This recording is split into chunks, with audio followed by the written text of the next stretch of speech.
예, 여러분 안녕하세요. 2017년 국제문화포럼 오늘 마지막 날 마지막 세션입니다.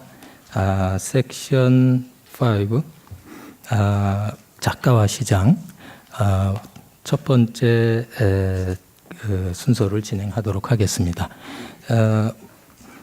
먼저 여러분들께 잠깐 안내 말씀을 드리겠습니다. 그 본 포럼은 동시 통역으로 진행됩니다. 그래서 통역기가 필요하신 분은 안내 데스크에서 받으시기 바랍니다. 그리고 휴대폰은 꺼주시기를 부탁드리겠습니다. 먼저 그 사회를 맡은 저는 시인이고 또 경희사이버대학교에서 재직 중인 김기택입니다. 여러분 반갑습니다. 네. 먼저 오늘 진행 순서를 먼저 안내 말씀을 드리겠습니다. 1부와 2부로 나눠서 진행을 할 텐데요. 1부는 로버트 하스 시인님 그리고 누르딘 파라 작가님, 이인성 작가님 세 분을 모시고 먼저 진행을 하고 발제를 한 후에 작가별로 먼저 토론을 하고 그리고 청중의 질문을 받는 시간을 갖도록 하겠습니다. 그 질문을 해주실 분은 진행 요원에게 질문지에 질문을 써서 전해주시면 제가 대신 요약해서 전해드리도록 하겠습니다. 질문을 하실 때는 어느 분에게 질문하실 건지 이것을 밝혀주시면 좋겠습니다. 그리고 세 분 발표자께서는 발표가 끝난 후에 서로 소감을 말씀하셔도 좋고 아니면은 질문을 하셔도 좋으니까 질문을 준비해 주시면 감사하겠습니다. 그리고 이어서 10분 쉰 후에 나머지 발표하실 분들 임철우 또 이승우 황선미 또 히라노 게이치로 이렇게 네 분의 발표를 또 하도록 하겠습니다. 주제 발표 시간은 원래 30분으로 예정돼 있는데요. 오늘 발표하실 분이 7분이나 돼서 그렇게 하면 토론 시간이 없게 됩니다. 그래서 1인당 25분 이내로 발표해 주시기를 부탁드리겠습니다. 그러면 먼저 로버트 하스 선생님의 발표를 먼저 듣겠는데요. 로버트 하스 선생님은 41년 미국에서 출생하셨고 현대 미국 시사에서 가장 널리 읽히는 시인입니다. 표현의 명료함과 자기의식 그리고 상상력이 돋보이는 것이 선생님 시의 특징입니다. 미국 개관 시인으로 두 차례나 연이어 추대된 세계적인 시인이시고요. 그다음에 버클리 캘리포니아대 석자 교수로 계십니다. 여기 대산문화재단에서 매년 이제 작가 체류 프로그램을 해서 이제 버클리 캘리포니아대로 많이 가시는데 거기 가면 이제 한 달에 한 번씩 시인을 초청해서 런치 포엠이라는 프로그램을 하는데 로버트 하스 선생님께서 그 프로그램을 진행하십니다. 거기서 세계적인 시인들을 많이 만나볼 수 있고 육성으로 또 시에 대해서 들을 수 있는 기회인데 거기에는 또 한국계 시인 작가들도 많이 소개가 됐습니다. 그러면 로버트 하스 선생님의 발표를 듣도록 하겠습니다. 박수로 환영해 주십시오. Thank you. How is the sound in the back?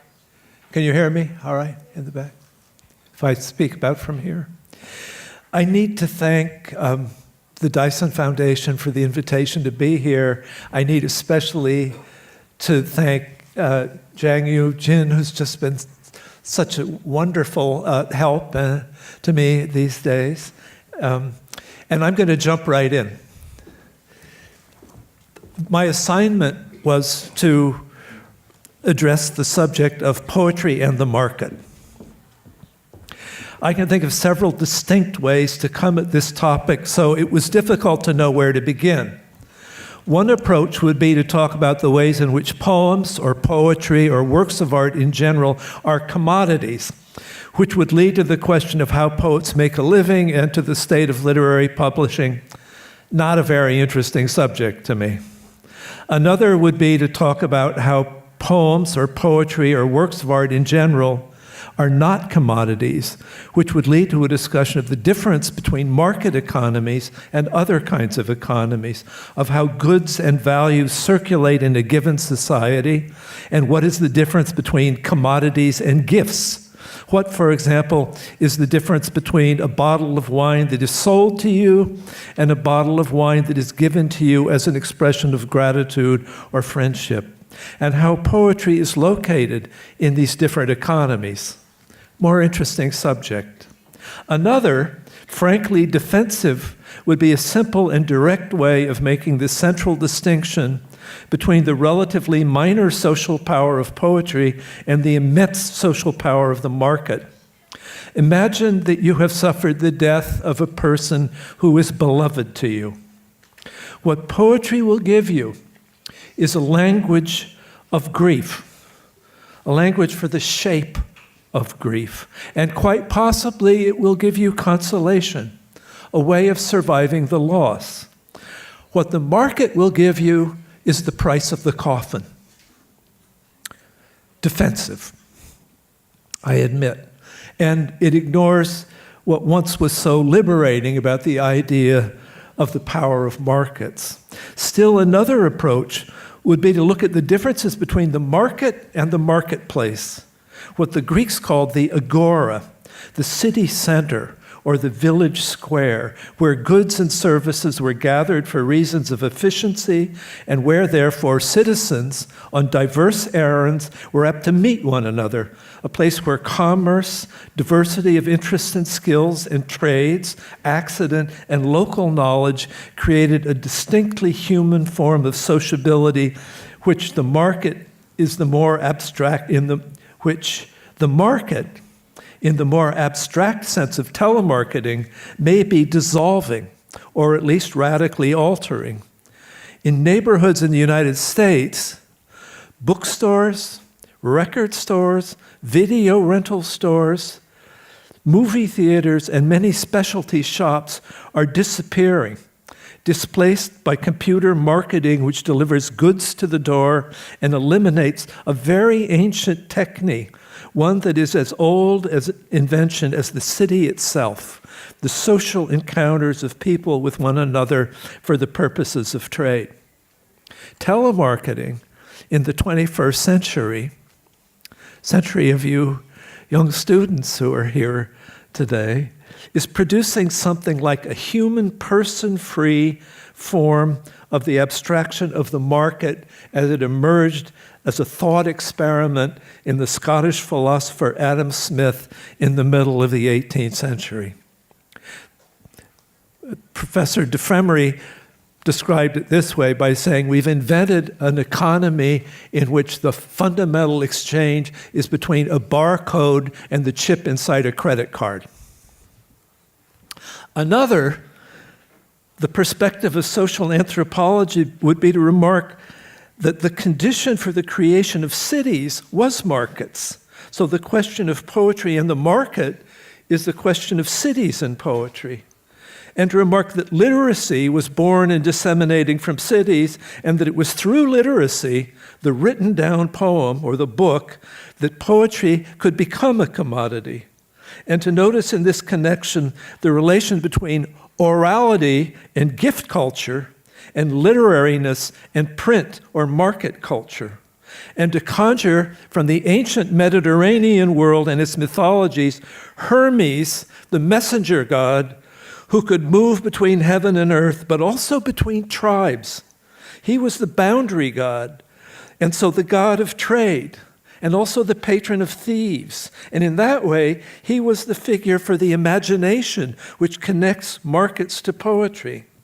That is, there was a time, and there are still places on the earth, where exchange, both economic and cultural, involved a highly fraught, often magical, sometimes treacherous encounter with an other.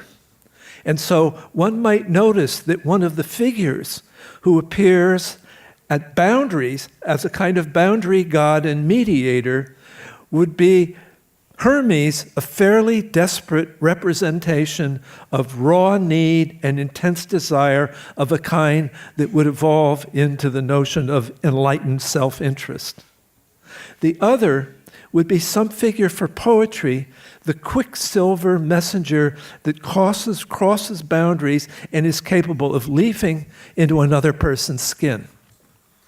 Well, this is all too much. So let me begin by acknowledging that the market, as an abstraction, is arguably the single most powerful idea produced by human cultures in the last few centuries.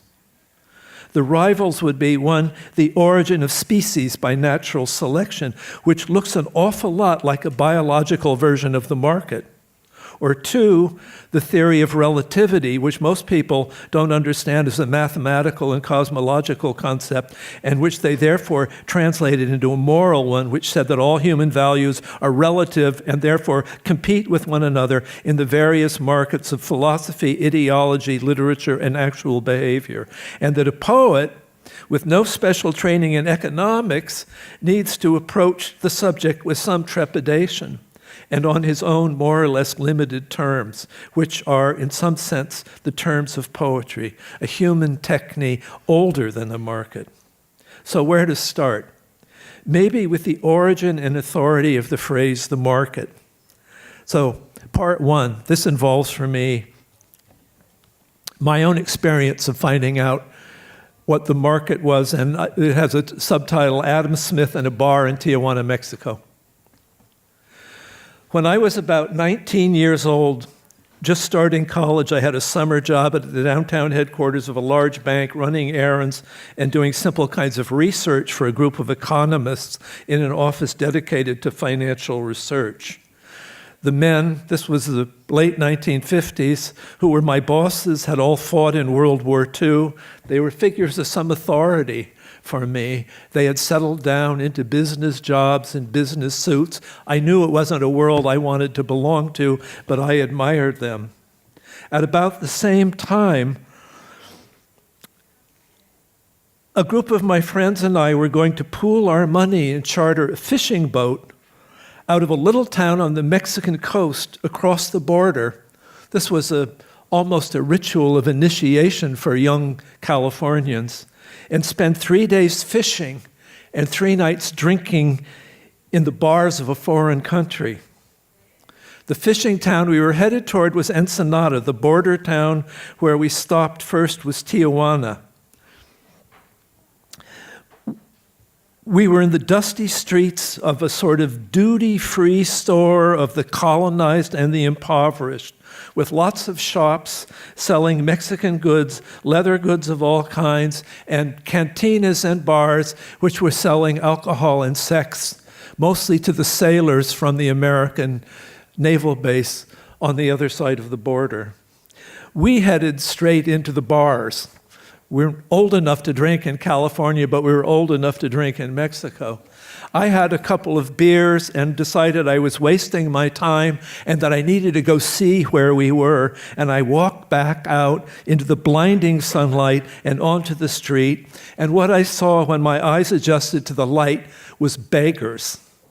I won't describe them in detail. I had no way of knowing that they belonged to the world's supply of professional beggars among the poor, the damaged, the exploited, the homeless, the disabled and dislocated and disenfranchised in all the border towns, refugee camps, barrios, and slums of the world.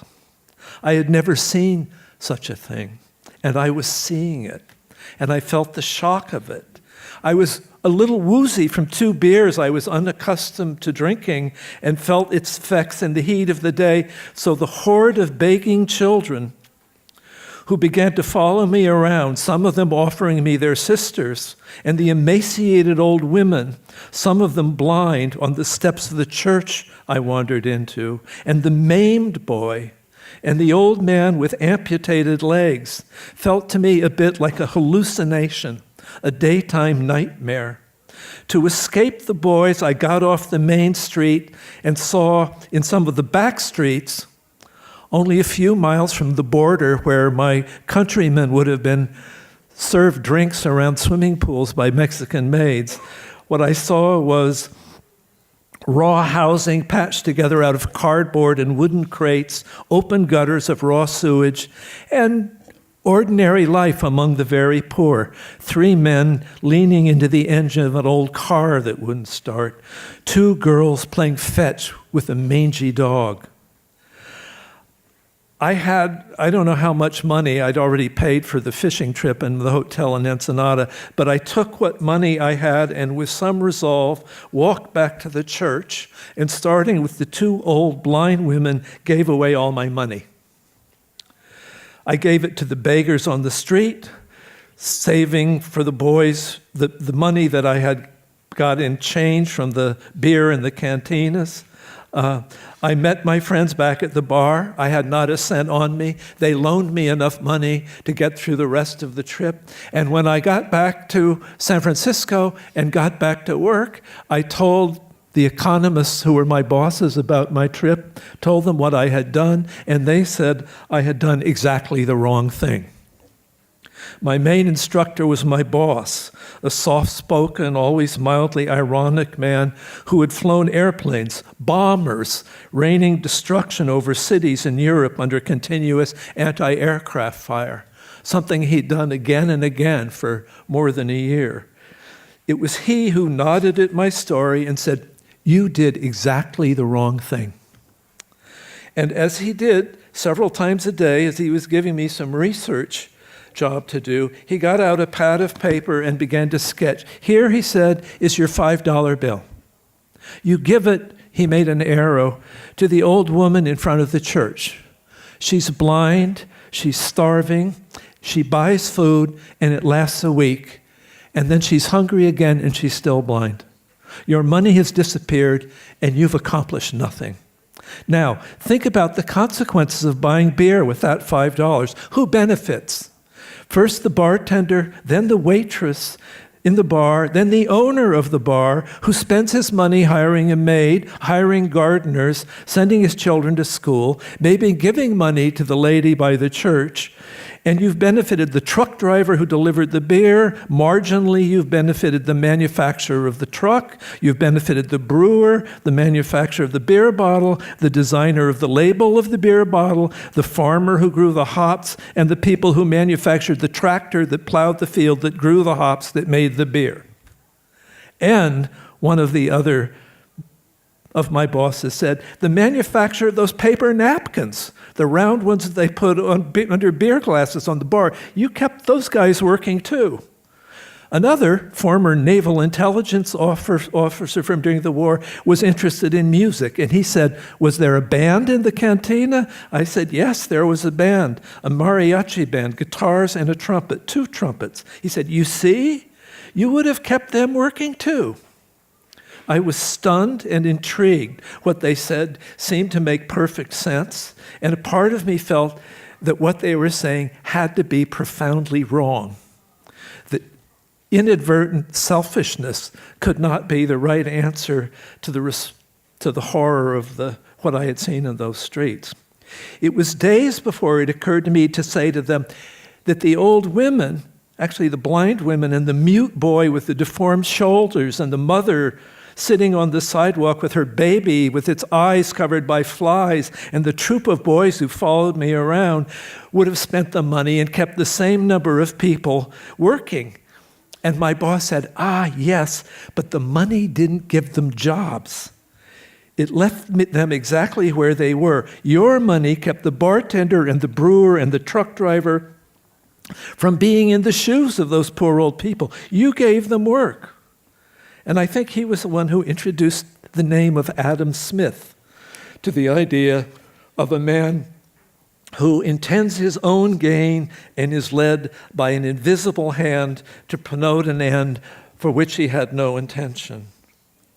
Reading Smith, I took in, which happened only some years later, I took in what I thought was his main idea, that the work of a society, not just the ownership of land and resources, was the source of wealth. That markets were the most sensible and practical source of value. That competition in markets rewarded innovation and improved life. And that by acting perfectly selfishly and more or less rationally, according to the particular tastes and values, people promoted the best possible outcomes for society as a whole. It was a set of ideas born in the same year as the American Republic. It was, in my lifetime, the endlessly repeated ideological foundation of conservative political establishment in the United States, and seemed also to be the foundational idea of almost all international organizations, including the World Bank and the International Monetary Fund, that underwrote the rules for global capitalism. And I noticed what Smith had to say when he addressed poets. Quoting him now, "Poets have been challenged to resign the civic crown to reasoners and mechanists on another plea. Is it admitted that the exercise of the imagination is most delightful, but it is alleged that that of reason is more useful. Let us examine as the grounds of this distinction what is meant here by utility." And he goes on to describe it and ends by saying, "It's through reason that the grosser delusions of superstition will be conciliated with mutual forbearance among men that are to personal advantage." So that was my lesson in the market. My thesis here is that we live in two different economies. We have a very good language developed by economists over the last 2 centuries for the market economy. We don't have a very good language for the other economy. Some one of you students needs to be the Karl Marx or the Carla Marx of developing a description of the other human economy in the 21st century. This next little part, I have 7 minutes for it, gives you a start on it. So this section is called "Giving the Salmon Back to the Sea."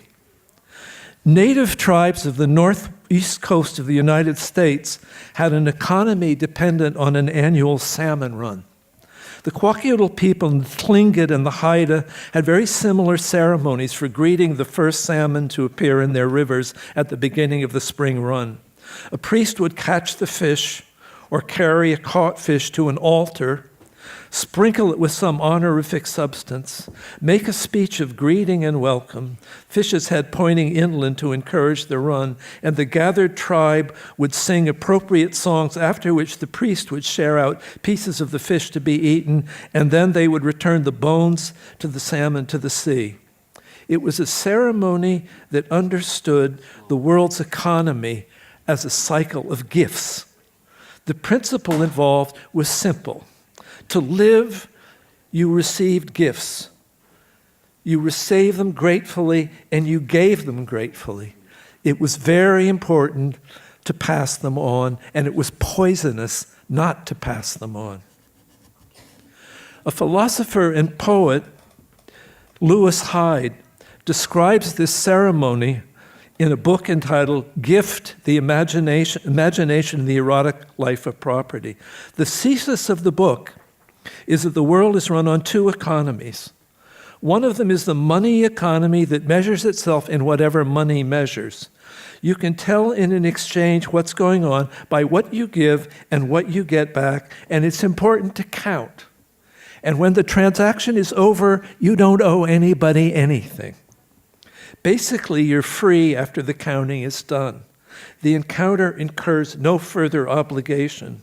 The other economy he calls the gift economy, which gave rise to what gave rise to the book, I heard him explain once, was that he was standing in a bookstore at Harvard University looking at a paperback copy of Herman Melville's Moby Dick that was selling for $1. And he said to himself, Moby Dick is not worth $1. What is it worth, and how do we talk about what it was worth? In The Gift, this thought sends Hyde in several directions. One of them is to a classic anthropological work on gift exchange. Marcel Mauss, 1924 essay on the gift, in which the French anthropologist writes about Trobriand islanders and the way gifts circulate among the islands in that society and in other pre-literate society.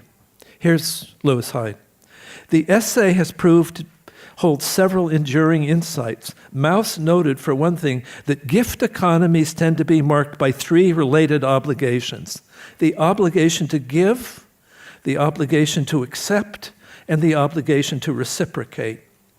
He also pointed out that we should understand gift exchange to be a total social phenomenon, one whose transactions are at once economic, juridical, moral, aesthetic, religious, and mythological, and whose meanings, therefore, cannot be adequately described from the point of view of only one of these several disciplines. Which helps to explain something about why a market description of a work of art exchange value is not adequate. The next place Hyde goes, interestingly, is to folktales, which are, in a way, the carriers of the economic theory of the ghost economy.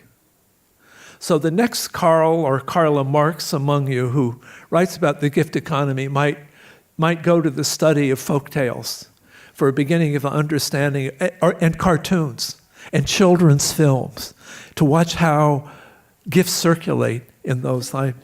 In most European folktales, there's a simple boy who sets out from home to find his way in the world, and usually he meets an old man or an old woman at the crossroad, and the old man or the old woman at the crossroad says, "Please give me some of your bread, please give me some of your water." And the bad older brothers say, "No, out of the way," and go on. And the main character, Simple Simon or Lucky Hans, says, "Sure, I'll share it with you." And then the old man or the old woman says, "By the way, here's a golden feather." And by the end of the story, you've all read this story, the feather turned out to be terrifically useful, and the male hero gets to marry the princess. It's a description of the way the gift economy works. Hyde analyzes several stories, teasing out the economics of gift exchange in the myth world. Almost there. From both Mauss and the folktales, he concludes several things. First, the gift creates an obligation which you have to pass on. Simple example of this is that you're in this room listening to people talk about literature. That means you read some book that knocked you out. It changed you. And because it changed you, you have to be interested and you have to keep going. The Polish poet Adam Zagajewski described the phenomenon this way. He said, "Who feels the shock of love returns to the world with an altered face, with a changed face." Every person who receives the gift of a piece of music or a work of art or a novel or a poem has been gifted, and it puts them in the obligation to do something in their life to return the gift. And the interesting difference between gift culture and exchange economic culture is that for the economic and market culture, counting is everything. And the important thing about the gift culture is you're not supposed to count. You've fallen under a general obligation and you pass it on. Someone said, amusingly, if two sisters give each other presents on their birthday, and one sister gives the other something worth $51, and the other sister says, okay, on your birthday, I'm giving you something worth $51. That's a market exchange. That's not a gift exchange. What the Trobriand Island circulation teaches is gifts have to pass out of sight. They go off this way, and then something comes to you this way. And that's the way you respond. And that's the way the gift of a work of art works. The way that works of art, inventions in science, skills of healing, which belong to the common culture and to the gift, get transformed into commodities so they can also operate in the market culture, is through intellectual property law. So that a poem or one of Neruda's novels becomes a commodity for 70 years. His novels came out of all the novels he's ever read, plus his experience. He's allowed to make money at them and to experience them as commodities for his lifetime. Then copyright ends and it goes back into the gift culture, which is where it came from. Gift culture are all the cultures of living, the natural system, and that's where works of art come from, and that's where works of art return to. The other two parts of my paper are about two poets I love, the Korean poet Kim Hae-sun and the Korean poet Ko-un. One of them is an example of Kim Hae-sun's poem in my paper is an example of what kind of exchange happens in the exchange in a gift culture. And the short version is that it transforms the value of the thing under thing. And the final version is Ko-un's description of a traditional Korean market, which is a description of the way human markets are far larger than the economic markets and echo with them. So I will end there.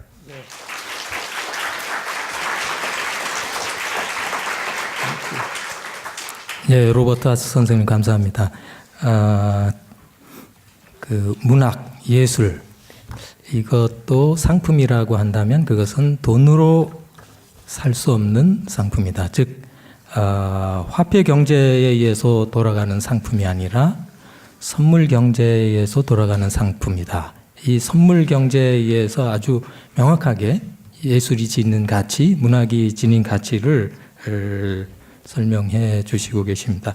그 선물 경제라는 것은 교환 가치가 있는 것이 아니라 연어가 바다로부터 강으로 올라오듯이 그렇게 돌아오는 선물, 또는 뭐 농부가 씨를 뿌리면 땅이 그 곡식이나 과일로 돌려주는 그런 방식으로도 생각할 수 있겠죠. 그러니까 예술가는 이전 세대의 수많은 예술 작가로부터, 예술가로부터 이 선물을 받고 이 선물을 전승해야 될 필요를 느껴서 예술 작품을 만든다는 이 점이 굉장히 인상적이었습니다. 그러니까 독자가 책을 산다는 것은 화폐 경제의 방식을 따르는 것이지만 문학 작품의 감동, 이것은 선물 경제에 따르는 것이라고 이렇게 해석해도 좋을 것 같고요. 그 김혜순 시인과 고은 시인의 시를 여기서 인용하셨는데 이 시를 읽으면 선물 경제의 의미가 더 잘 느껴질 것 같습니다. 여러분 그 뒤에 다 읽지 못한 너무나 훌륭한 좋은 발표인데 다 시간 관계상 다 못 말씀드린 것이 참 안타깝습니다. 여러분 꼭 읽어 보시기를 바랍니다. 로버트 하스 선생님께 다시 한번 박수 주시면 좋겠습니다.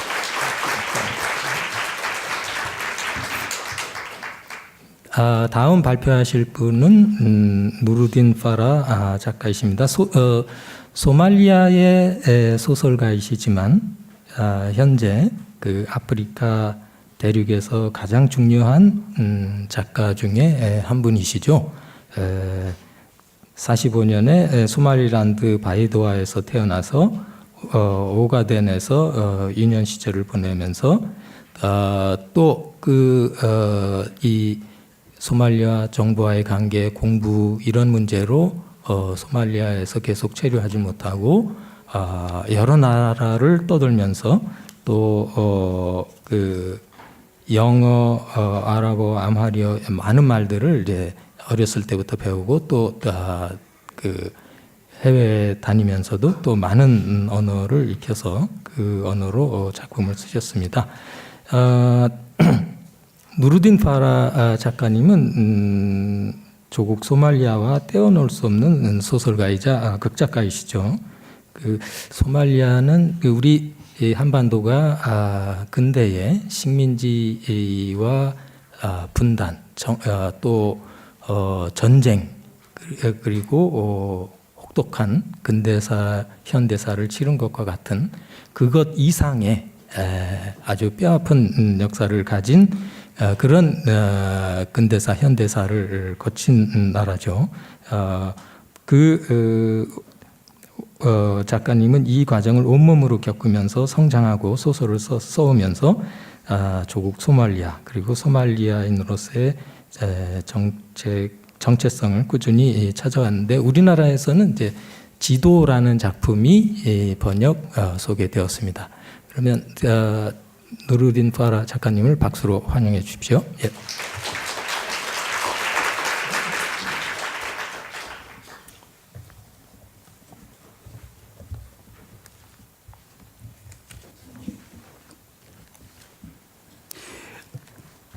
Good afternoon, ladies and gentlemen.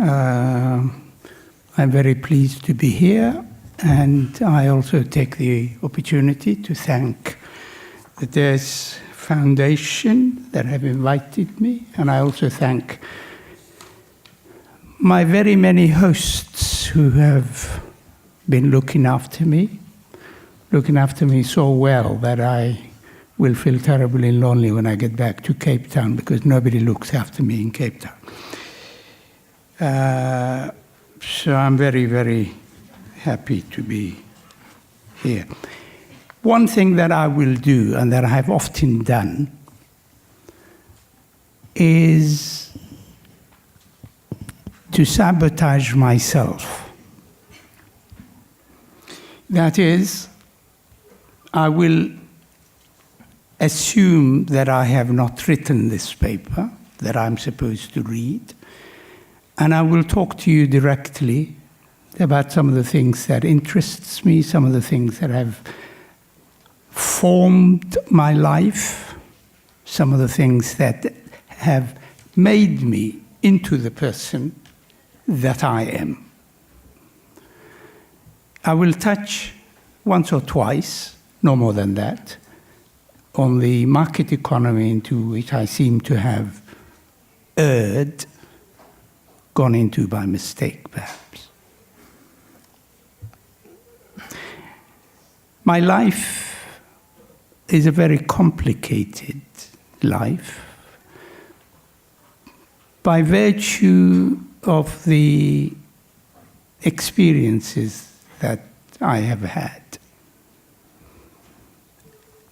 I was born in a country where the oral tradition was extremely wealthy, but that there was a great dearth of the written tradition. And because I was introduced to the written tradition at the early age of 4, my mother was pregnant. She couldn't have me mess about the house. So I was sent off to school.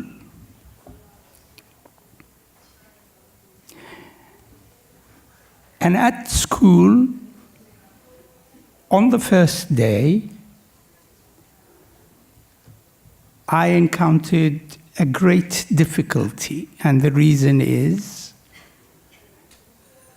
the teacher who was teaching me, who was living in a house provided to him by my father, asked me in the class, "We have a new student. We want him to introduce himself." And the teacher said, "But who are you? Tell us who you are." I didn't like the question, "Who are you?" Because even though I was 4, I knew that I could not answer the question, "Who are you?" So I said, "I have forgotten."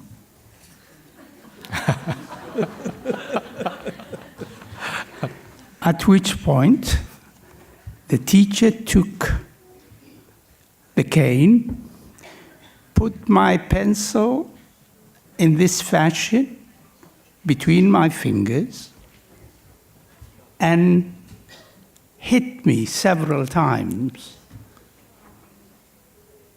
I did not weep because I thought that was unjust, and I continued to refuse to answer the question, "Who are you?"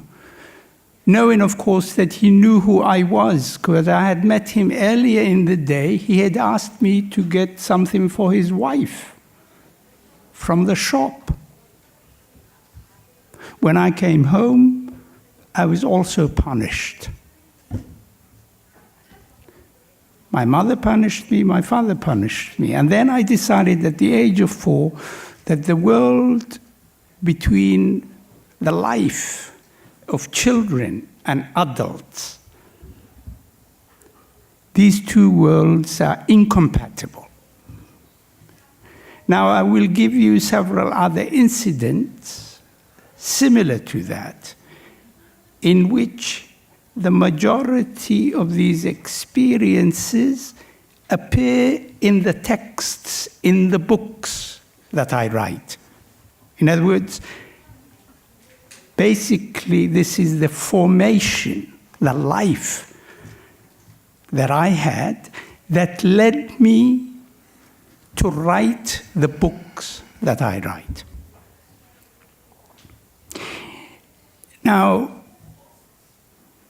given the period that I was born and the country in which I was born, a country like the Korean Peninsula that has been divided up, carved up, without consultation with the people.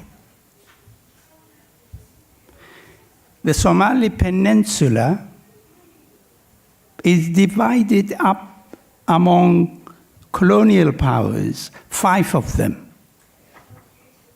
So you have the Italians, you have the French, you have the English, the British, and then you have the Ethiopians, and you have the Kenyans. Now, this is a country that has been trying to come together. This is, again, one of the things that I continue to write about. Talk about language. In Somalia, literally everybody speaks the same language, and the language is called Somali. But because the language didn't have a script, orthography, until 1972, end of 1972, you could not write in Somali. So one had to find one other language with a script that you could use to write in. English, the language which I have come to write in, most of my novels are in English. I've written in Italian and in Arabic as well. English is my 4th language. Now, some people, in terms of my friend Bob was talking about the marketplace, some people actually think I write in English because, I'll sell more books if I write in English than if I write in Somali. I do not know. We'll have to ask Professor Haas what he thinks about that later on. Suffice it to say that I have used, I write in English, just in the same way as I have written in Arabic as well. And I feel, because of the language question, I feel like a hunchback who tries to get used to his discomforts.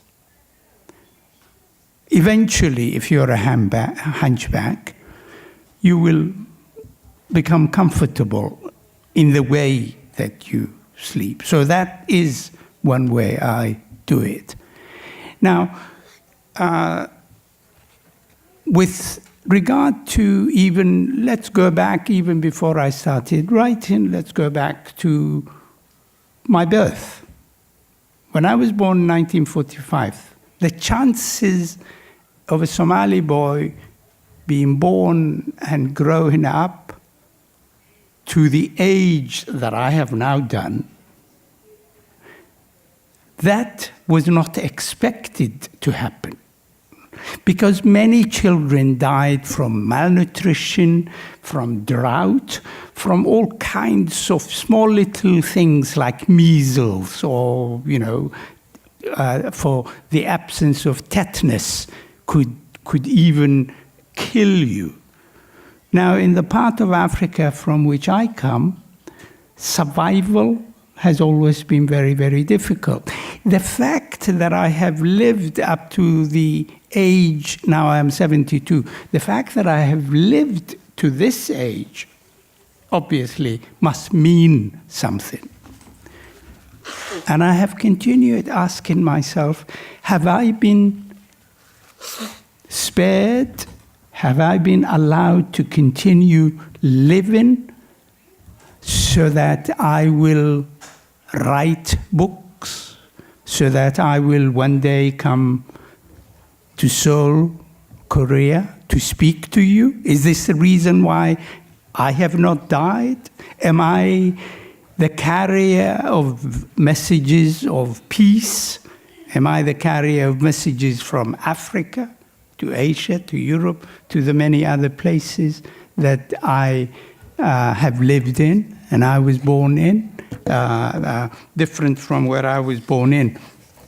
Now, I have spent many of my years in cities.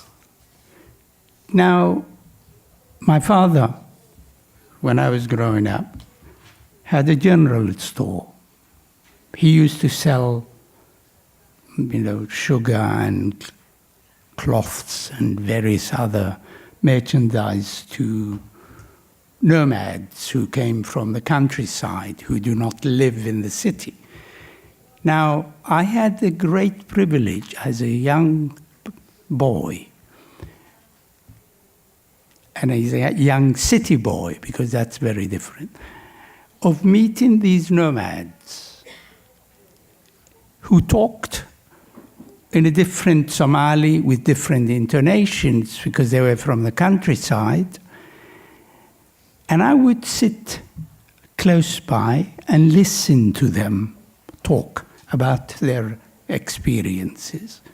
The way, a journalist would interview people, I would ask them questions.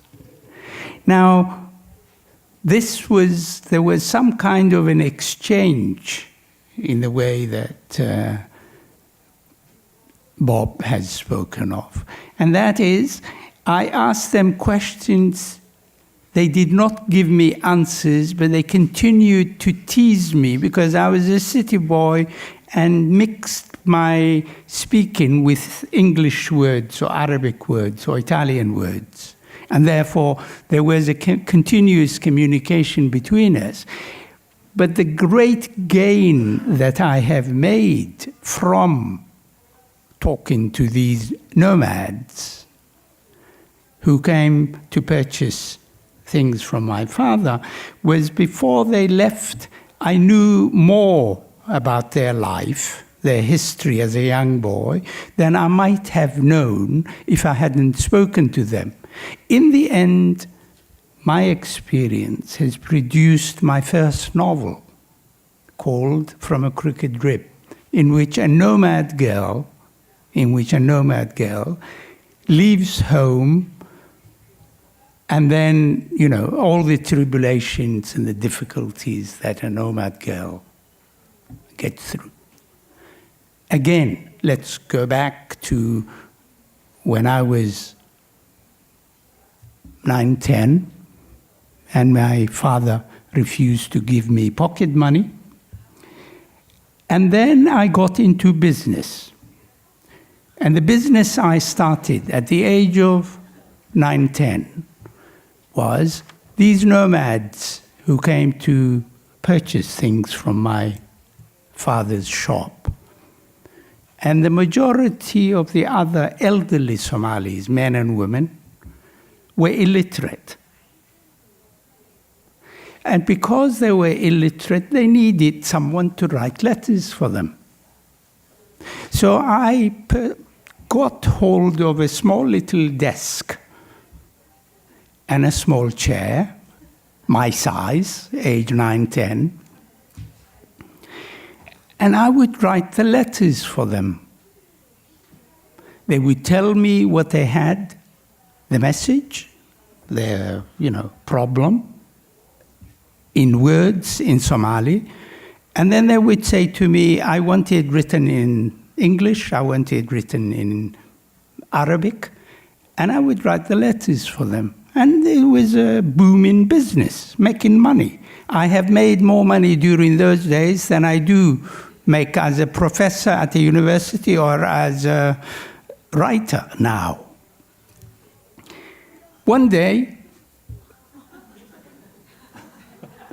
a man came to me, and his wife, he wanted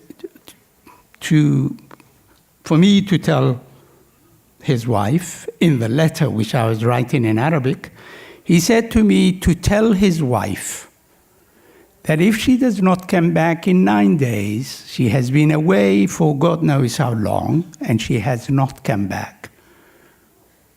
She is an irresponsible wife. He says, tell her that. He continues, tell her that if she does not come back in 90 days, this is the maximum, 90 days, tell her that I will go to the town in which she lives, and I will beat her up, break every bone, and drag her all the way to this town where we were living at the time. At the age of 10, I thought I had already been beaten. First day in class, I had been beaten many, many times by the other bullies, boys who usually were tougher than I was. And so I knew what beating meant. I didn't know what breaking bones meant, but I knew it was dangerous. So I wrote, instead of writing, if you don't come back, I'll beat you up and bring you here, I wrote, if you do not come back in 90 days, you may consider yourself divorced.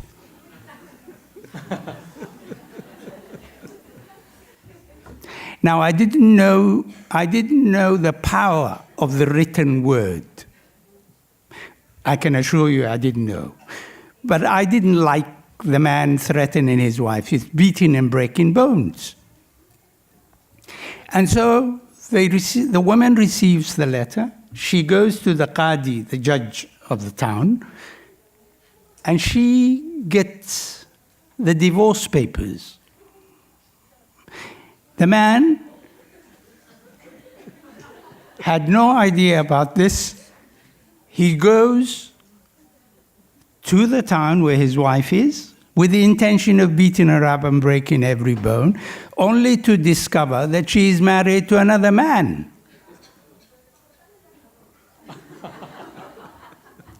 Which meant that if he touched her, he was touching another man's wife.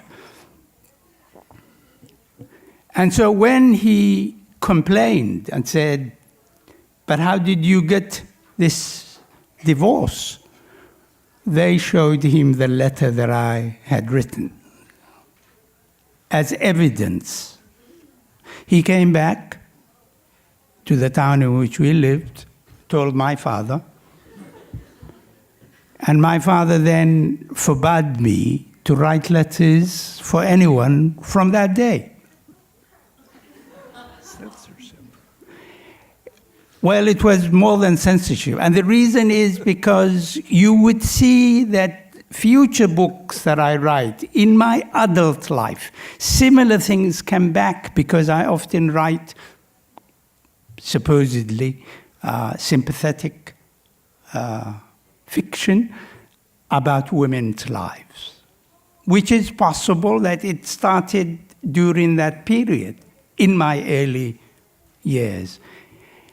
Now, the other thing, of course, is my interest in the creative energy of a young person also started during that period, because my mother was a community poet. And as a community poet, my mother usually composed poems on behalf of communities, people. When there is a wedding, she composed poems for them. When there was death, she would compose poems. Poems for occasions. My mother gave birth to 10 children, and my feeling is if she hadn't produced 10 children to look after them, my mother might have become a major poet. But she had too many children, and I was I was a nuisance as one of the children.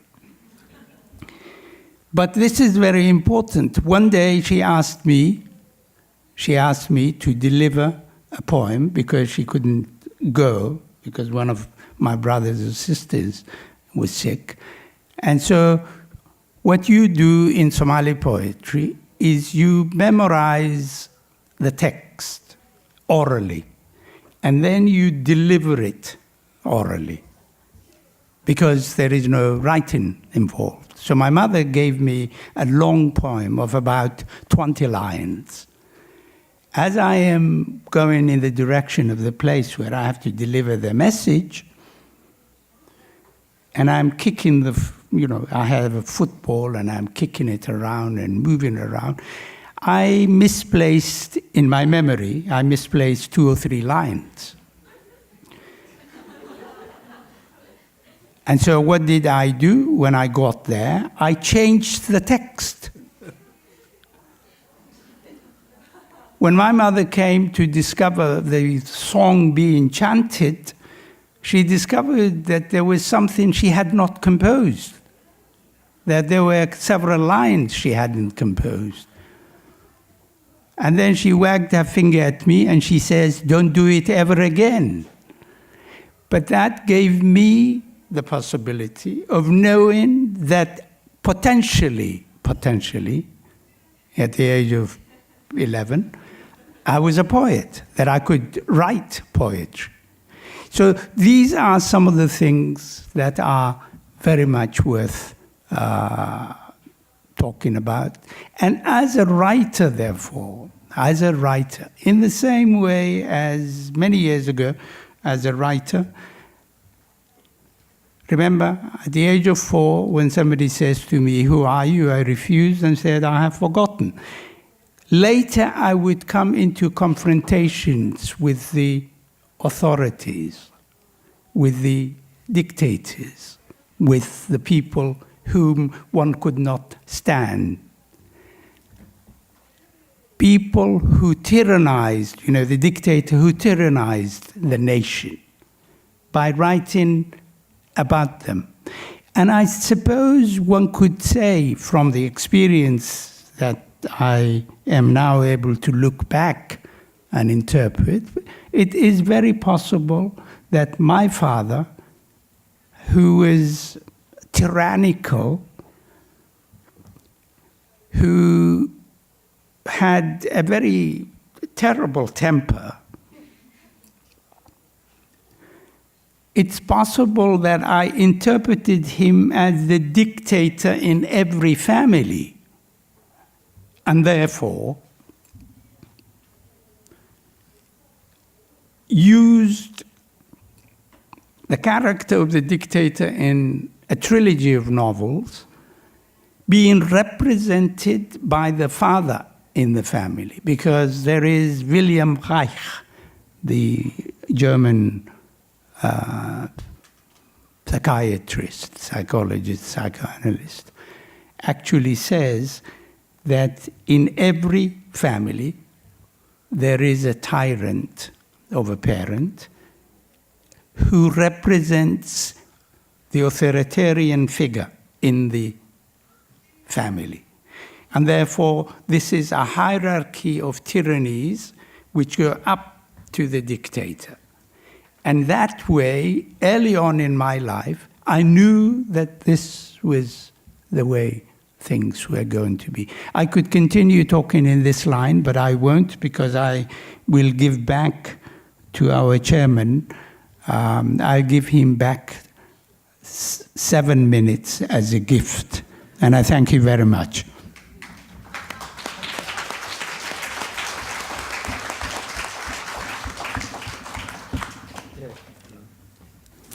예, 누르딘 파라 작가님, 감사합니다. 예, 그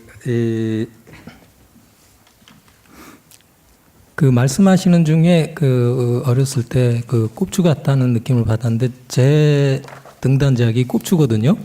그래서 제가 제 안의 불구적인 상황을 이제 꼽추로 표현한 시인데 그 말씀을 듣고 깜짝 놀랐습니다. 예, 누르딘 파다 작가님은 그야말로 삶 자체가 작품이 아닌가 이런 생각이 듭니다. 가부장적인 소말리아 사회를 상징적으로 보여주는 아버지. 그 아버지한테 대들어서 10살에 독립을 하셨어요. 그리고 그런 간인한 정신력, 그리고 매를 맞은 경험, 이런 것들을 통해서 현재 계속 내전이 진행 중이고 이웃 나라와의 분쟁이 진행 중인 무정부 상태와 같은 그런 상황에서 온몸으로 소말리아의 정체성을 찾는 글쓰기가 그런 데서 비롯되지 않았을까, 이런 생각을 하게 됩니다.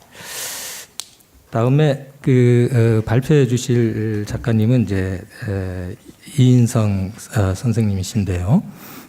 이인성 선생님은 이제 우리나라 80년대 아주 중요한 작가이시죠.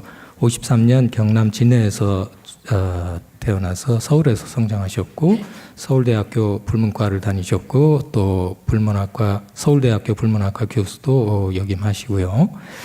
그 작가님은 이제 실험적인 문체와 독창적인 소설 양식으로 인간의식의 심연을 지속적으로 탐색하는 소설을 써왔습니다.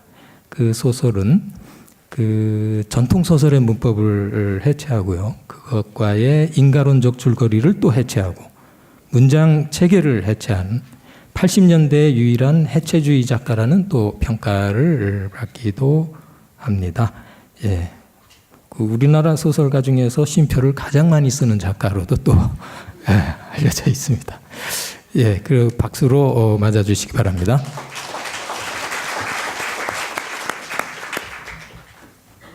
안녕하세요. 이인성입니다. 앞서 발표하신 두 분의 발제보다 좀 건조할까봐 걱정이 되는데요.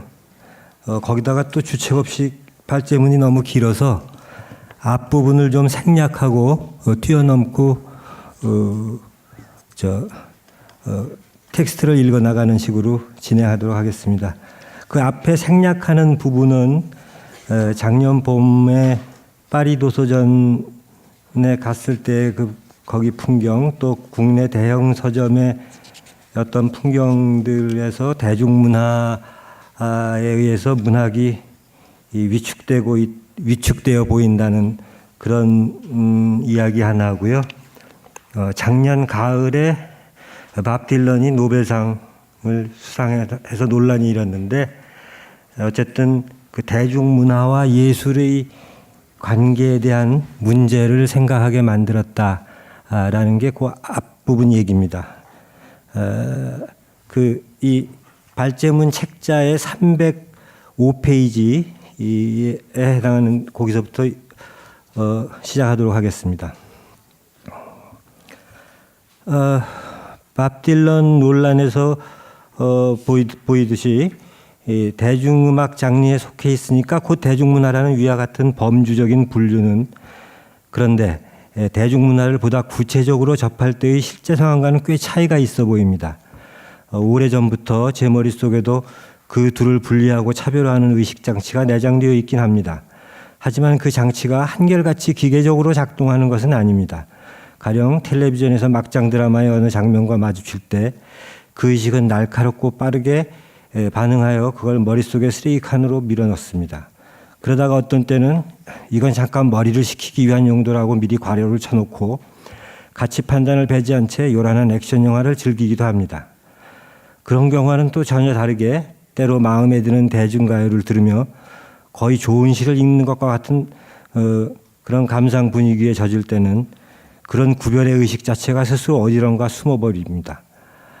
대중문화가 워낙 폭이 넓고 종류도 다양해졌기 때문에 비교적 확고하게 의미화되어 있는 예술과의 구별이나 가치 부여가 매우 상대적이며 유동적일 수밖에 없는 듯합니다.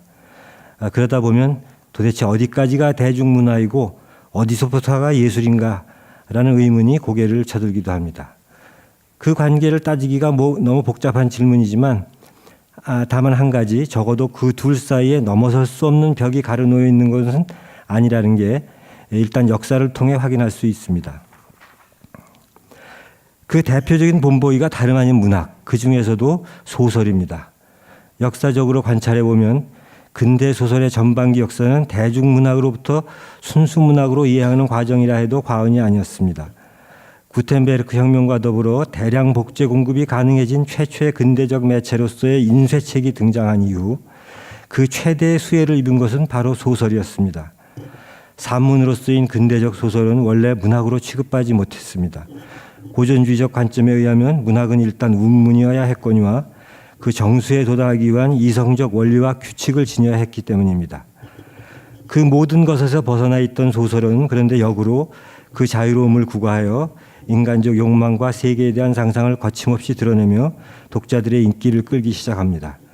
당대의 중심 문화였던 연극 등을 감상하기 위해서는 공적 장소인 극장으로 거동해야 했지만 휴대 가능한 책을 매개로 했던 소설은 혼자서나 소수 모임을 통해 은밀히 즐길 수 있다는 장점마저 갖추고 있어서 살롱을 중심으로 한 사교계의 귀족, 대부르주아, 소부르주아, 그리고 문자를 못 읽어서 낭송으로 듣는 하층민까지 광범위하게 파급력을 발휘하게 됩니다. 그것은 오늘날 우리가 말하는 대중문화의 선행 모델이나 다름없습니다. 프랑스 문학사를 참조하자면 17세기까지도 소설은 즐겁게 시간을 때우는 데만 이용되는 오락물로 간주되어 있었고 그 대부분은 실제로도 그러해서 미학적 관심이나 평가와는 거리가 멀었습니다. 그러나 계몽주의 시대를 맞아 산문이 계몽의 효율적 도구가 되면서 소설은 사상적 실험의 거처로서 18세기에 진보한 유일한 예술 장르라는 평가를 받습니다. 그리고 대혁명을 거쳐 19세기에 이르러 전 계급을 관통하는 문학이 된 소설은 점점 더 자기 정체성을 확립해가면서 낭만주의, 자연주의 등 시대적 사조를 이끌어가는 중심 장르로 부상합니다. 기존의 대중소설류를 하위 장르로 밀어내고 예술로서의 소설이 확고한 문화적 정당성, 이건 브루드의 용어입니다. 를 확보하게 되는 것입니다. 예술과 대중문화의 관계에서 기억해둬야 할 역사적 국면이 아닐 수 없습니다. 그러나 이제부터가 더 중요합니다. 그러나 그 역사는 어쩌면 지금으로서는 시효 만료된 그 옛날의 추억에 불과할지도 모르겠습니다. 본격적인 대중문화의 시대가 열린 20세기 이후에도 과연 그런 식의 진화가 재현될 수 있을까요? 비록 그 역사가 매우 짧긴 해도 그 진화 속도는 더없이 빠른 우리 시대 대중문화의 총화인 영화를 소설과 비교해 보면 중요한 차이점이 발견됩니다. 20세기 벽두의 활동사진이라는 완전히 다른 매체의 발명과 함께 이전에는 상상도 못했던 형태의 대중문화로 출발했던 영화는 아주 일찌감치 제7의 예술로서의 야심을 드러냈었습니다. 그 야심은 1920년대 독일 표현주의 영화에서 시작해 50년대, 60년대의 프랑스 누벨 바그 운동에 이를 때쯤엔 그나름의 한 완성을 이루었다고 해도 틀린 말은 아닐 것입니다. 그런데 영화사의 치명적인 문제는 그 이후에 예술로서의 영화가 대중문화로서의 영화를 이겨내지 못하고 급격히 뒤로 밀려난다는 것입니다. 지금 우리가 갖고 있는 문화적 현실을 둘러보는 즉시 이 사태의 심각성을 실감할 수 있습니다.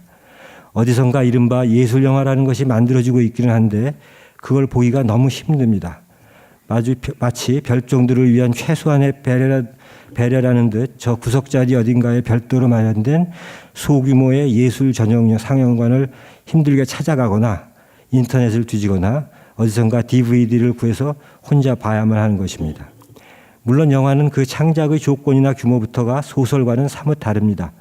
그래서 처음부터 자본을 필요로 하고 그래서 수지를 맞추려면 대중취향적 요소를 배제하기가 쉽지 않고 그래서 과거와 같은 개념의 온전한 예술, 어떤 미학적 독창성과 완성도를 추구한다는 의미에서 그렇습니다. 를 지향하고 성취하기가 더욱이나 어렵습니다. 그런 차원에서 과감하게 생각하자면 영화는 자본에 입각한 제3의 문화예술, 대중문화와 예술의 어떤 변증법에 의한 그런 문화 형태의 가능성을 실험해가는 장르가 될 수도 있었을 터인데 그런 기대 역시 백일몽에 불과한 듯 싶습니다. 한층 강화된 헐리우드 시스템이 갈수록 공룡처럼 커지는 영화 산업화의 외길로 미친 듯이 달려가고 있기 때문입니다. 그 시스템은 언제부턴가 영화관까지도 자신들의 통제 아래 거느리고 생산, 유통, 소비의 전 과정을 완벽하게 장악해가고 있습니다. 동시에 예술지향적 영화의 생산과 소비는 그 시스템 밖으로 배제되고 있습니다. 생존을 위해 그것은 이제 스스로 최소한의 자본을 마련해야 하는 독립영화의 형태를 띌 수밖에 없게 되었습니다. 그런데 이는 비단 영화에 국한된 문제가 아닙니다. 문학에서 서서히 닥쳐오고 있는 현실인 것 같습니다. 미처 대처할 틈도 없이 어느새 예술의 이름으로만은 감당하기 힘든 거대한 문화산업의 기류가 세계 전체를 뒤덮어버리는 것입니다. 이제 와서 정신을 추스려 본들 그러한 현실을 피할 도리가 별로 없어 보입니다. 그러니 일단 이 현실의 실체를 파악하는 데서부터 다시 시작해 보도록 하죠. 우리는 지금 대중문화가 상시적으로 도처에서 누구에게나 압도적인 지배력을 발휘하는 환경 속에 살고 있습니다. 그럼에도 우리는 이 현실을 정면으로 응시하지 못하거나 응시하지 않습니다. 몸으로는 그것을 받아들이고 즐길 때조차 머리로는 그것을 용인하지 못하는 모순된 처지에 빠져 있는 것입니다. 아마도 그것은 대중문화의 현실적 실효체계와 우리 머릿속에 담겨져 있는 문화에 대한 관념체계 사이에 파인 어떤 괴리를 그대로 반영하는 현상인 것 같습니다. 문화의 척도였던 전통적인 고급 문화 혹은 순수 예술은 점차 그 상징적 권위를 상실해가고 있는데 이를 대체하겠다는 듯이 맹렬하게 지배력을 확장해가는 대중문화는 정작 그 위세에 걸맞는 사회적 한목적성과 의미 체계를 제대로 확보하지 못하고 있습니다. 무슨 까닭일까요? 예측과 의미화가 힘들 정도로 변화무쌍하게 진행되어 온 대중문화의 빠른 전개 속도 탓이었을까요? 아니면 혹시 대중문화 자체가 자신의 존재 이유를 정당화하는 명분 따위엔 애당초 관심조차 없었기 때문이었을까요? 만약 그랬다면 무엇이 이토록 어마해진 대중문화를 여기까지 이끌어온 추동력이었단 말입니까? 오로지 경제적 이익을 취하기 위한 시장 논리가 아니었을까요? 아마 그런 것 같습니다. 예. 되돌아보면 대중문화와 상업주의, 더 나아가 산업주의가 뗄 수 없는 관계를 맺어왔다는 것은 분명한 사실입니다. 더 거슬러 올라갈 수도 있지만 대략 20세기로 진입하던 시기에 각종 대중매체를 통해 대중과 광범위하게 접촉하는 일상 속의 여가 문화라는 의미의 현대적 대중문화가 시작되었을 때부터 이미 그랬던 것 같습니다. 불특정 다수를 대상으로 삼는 대중매체는 투자형 기업이 될 수밖에 없고 돈을 들인 만큼 돈을 뽑아야 유지되니까 상업적 경쟁은 불가피합니다. 더욱이 그새 우리가 겪어왔듯이 그 매체들은 무수히 증식해왔고 최근에 모바일기기나 디지털 매체 이르기까지 그렇습니다. 그것이 실어 나르는 대중매체의 형태들 또한 다양하기 그지없습니다. 최근에 뭐 게임 같은 것까지 그렇죠. 문화학자들은 모두들 대중문화가 20세기 과학기술의 혁신적인 발전과 광대한 대중 소비사회의 형성이 결합하여 빚어낸 새로운 사회적 풍경임을 지적하고 있습니다. 그리고 그로 인해 갈수록 더 기술 의존적인 대량 생산 산업의 형태를 띨 수밖에 없다는 것입니다. 대중문화 산업은 통상 독립된 감상자로 하여금 그 감상 대상과 1대1로 마주하며 심미적 관심을 집중하게 만드는 예술 작품과는 정반대로 최대한 많은 다수가 동시에 즉각적인 감각 반응을 보이며 그 반응의 증거음을 한껏 소비하도록 유도하는 오락 제품들의 대량 복제와 공급이 가능한 방식으로 생산합니다. 그 생산 과정은 대략 이럴 것입니다. 시기나 상황에 따라 소비자 기호가 어떻게 형성되고 변화하는지에 대해서 시장 조사를 바탕으로 하고 그에 부응하는 소재, 주제, 성격, 정서 등을 면밀히 선별하여 그것들을 조립하고 종합하는 맞춤형 이야기나 시청학적 형식들을 구성하고 세부 항목별로 계산된 효과를 극대화하기 위해서 필요한 전문적 작업들을 분업 및 협업의 방식으로 진행한다는 것입니다. 그런 관점에서 주류 대중문화 산업의 산물들은 대부분 일시적인 기획 상품이라고 할 수 있고 몇 줄 건너뛰고 맨 끝줄로 가서 결국 그것을 반복해서 팔아먹다가 시효 만료되면 즉각 폐기시켜버리는 거죠. 그런 식이다 보니 대중문화의 효율적 상품화를 위해서는 기본 진료부터 제작 방법론에 이르는 모든 것들의 표준화 도시화가 필수적입니다. 프랑크푸르트 학파의 유명한 비판들이 떠오르는 대목이기도 한데 영화의 경우에 우리가 흔히 접하는 하위 장르 분류가 보여주듯이 그것은 코드화된 유형적 세계를 반복하고 확대하고 재생산합니다. 영화에서 어디선가 본 듯한 데자뷰 현상이 자주 일어나는 이유가 거기 있습니다. 대중음악도 마찬가지입니다. 그동안 수집하고 축적된 모든 정보들이 저장된 데이터 창고에서 그때그때 필요한 조각적 자료들을 몇 가지 명령어로 끌어내고 표절 시비를 살짝 피해갈 정도로 그럴듯하게 재조립하는 방식. 이것이 필경 대중문화 산업의 전형적인 운영 체계일 것입니다.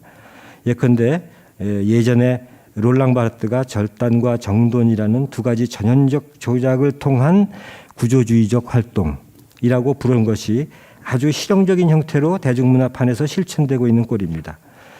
대중문화가 함의하는 창의력이라는 것은 그런 조작을 더욱더 잘 행하는 것 이상일 수 없기 때문에 그것은 결국 자기만의 닫힌 세계, 이게 홉스봄에 쓴 용어인데요. 를 구축하고 고착화시키는 방향으로 치달려가는 것이라 여겨집니다. 갈수록 산업화되어가는 대중문화는 정치적 용어를 쓰자면 일종의 문화 제국을 지향하고 형성해가면서 전체주의적 경향을 강하게 띠고 있습니다. 최대한 많은 대중을 닫힌 세계 속에 가두고 충성심강한 소비자로 만들어 우려먹으려는 대중문화의 기본 전술은 단순하고 직선적입니다.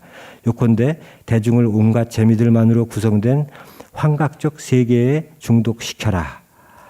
이거는 이제 디지털 매체의 발명에 의해 더욱 가속화되고 있는 거죠.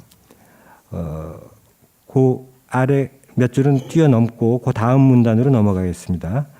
우리의 의지와 상관없이 우리의 실존적 상황을 자기 뜻대로 조성해가고 있는 막강한 대중문화의 위세 앞에 우리가 지금 예술이라고 부르는 것들은 생존 그 자체마저 위협받는 풍전등화의 신세나 다름없습니다. 과연 예술의 미래는 무엇일까요? 희망을 품자면 새로운 문화 환경에 적응하며 그것을 혁신하는 새로운 예술 양식의 탄생이 예술의 맥을 이어줄 수도 있을 겁니다. 예컨대 대중문화의 근거인 대중매체의 기능을 전복적으로 환영하는 방법은 없을까요? 우리는 그 전조를 텔레비전의 기존 기능을 제거하고 거기에 이전과는 완전히 다른 시각적 능력을 부여했던 백남준의 비디오 아트에서 이미 목격한 적이 있습니다. 최근에 디지털 아트를 통한 뉴미디어 아트라는 것도 그 연장선에 이해할 수 있는데 아마도 그런 것들은 마치 돌연변이처럼 기습적으로 태어날 가능성이 높습니다. 대중문화가 상업주의의 기초에 있는 한 그 제국 내부의 경쟁도 불가피할 텐데 그 경쟁이 초래하는 균열의 틈새에서 어떤 파괴와 창조를 동시에 수행하는 전위적 활동이 개시될 수 있다는 뜻입니다. 다시 그 다음 단락으로 넘어가겠습니다. 자본의 놀라운 통제와 변신 능력을 고려할 때 그게 얼마나 지속 가능할지 예단하기 어렵습니다만은 아무튼 한편에 위와 같은 희망이 어렴풋이나마 열려 있다면 그렇다면 기존의 원형적 예술 양식 즉 문학, 미술, 음악들은 어떻게 될까요? 원형적이란 표현은 그것들이 거의 인간의 역사와 함께 해온 유전적 자질에 가깝다는 뜻일 겁니다. 그런 의미에서 거기엔 보존해야 할 무엇인가가 담겨 있을 것입니다. 그런데 역설적이게도 이즘 그것들을 도서관이나 박물관에서 끄집어내 써먹고 있는 것은 오히려 대중문화 쪽입니다. 아마도 자신의 일천한 역사를 보충하는 자양분이 필요한 까닭이라고 여겨지는데요. 예를 들어 어떤 동영상을 연출할 때 한 장면을 그럴듯한 그림으로 구성하고 그 배면에 멋진 쇼의 효과를 깔기 위해서 축적되어 있는 미술과 음악을 유용하게 사용한다는 거죠. 재미의 가장 큰 원천인 스토리가 무궁무진하게 축적되어 있는 문학도 말할 것 없습니다. 물론 대중문화를 포장하거나 장식하기 위한 이런 짜깁기 활용은 본질적인 보존이 아닙니다. 더구나 그저 보존하는 게 중요한 것도 아닙니다. 누누이 암시해왔지만 문제의 핵심은 그것이 우리가 몸담고 있는 이 사회의 진화에 동력을 제공하는 살아 움직이는 문화적 실체가 될 수 있느냐는 데 있습니다. 이제 그 의문을 의사소통의 근본인 언어를 진료이자 방법으로 사용하는 그래서 명목상으로는 허울뿐일지라도 아직도 가장 중심에 위치한 문화인 문학을 통해 잠깐 더듬어 보겠습니다. 문학은 인류 최초의 대중매체인 인쇄책과 더불어 한동안 번창했지만 20세기를 가로지르는 동안 보다 파급력이 강한 새로운 대중매체들이 연속적으로 등장하면서 실질적으로는 거의 쇠락의 단계에 이르러 있는 듯이 보입니다. 이 사실을 굳이 부인하려고 안 하는 게 좋을 것 같습니다. 문학은 문자를 소통 기호로 사용하는 특성상 명백한 한계를 안고 있습니다. 누구나 느끼듯 문자 문화는 시청각 문화에 비해 전달 속도가 느리고 전달 효과 또한 직접적이도 광범위하지도 못합니다.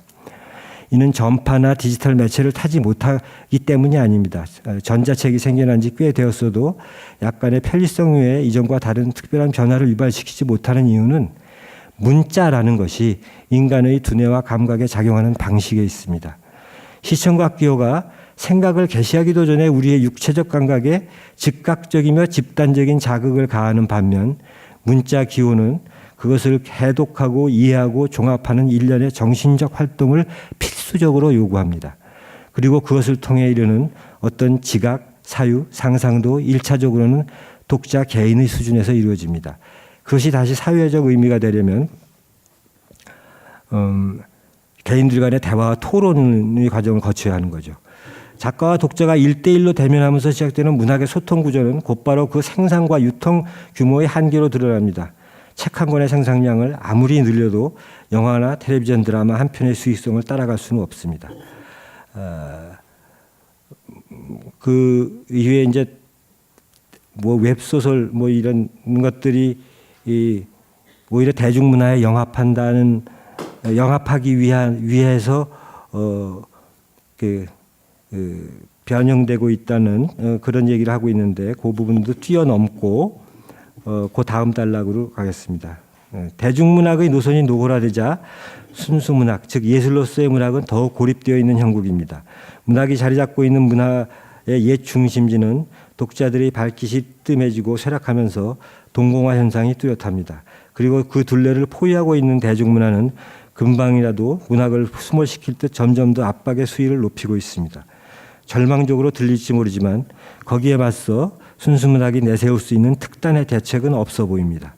저 자신의 정체를 직시하고 오로지 자신만이 할 수 있는 무엇인가를 성찰하며 길을 찾는 것 외에는 말입니다.